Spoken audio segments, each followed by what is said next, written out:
বন্ধুরা তোমরা সবাই কেমন আছো? আশা করছি খুব ভালো আছো। শুভ রথযাত্রা সবাইকে, সকল বন্ধুদেরকে জানাই ছোটদের জন্য ভালোবাসা আর বড়দের জন্য অনেক শুভেচ্ছা।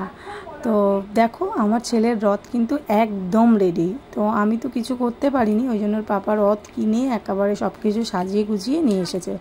এখন সন্ধেবেলা আমার শাশুড়ি একটু দিয়ে দিচ্ছে ঠাকুরকে পুজো।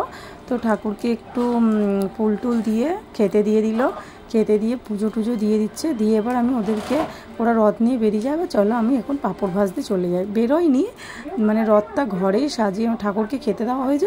তো ওই জন্য একটু কিছুক্ষণ পরে ওরা বেরোবে। তো দেখো কত পাঁপড় নিয়ে নিয়েছি ভাজবো বলে। হ্যাঁ, আর রথের দিনে পাঁপড় ভাজা না হলে চলে? রথ মানেই তো পাঁপড় ভাজা।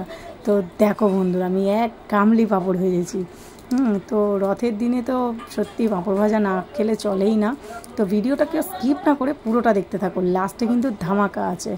তো দেখো এবারে আমার ছেলেরা বেরিয়ে পড়লো রথ নিয়ে বেরিয়ে পড়েছে। দিদু গেছে, আর একটা দিদু গেছে, বাচ্চারা দেখো কত বাচ্চা গেছে ছেলের সাথে। তো ছেলে বেরিয়ে যাওয়ার পরে এই ছিল সেই ধামাকা।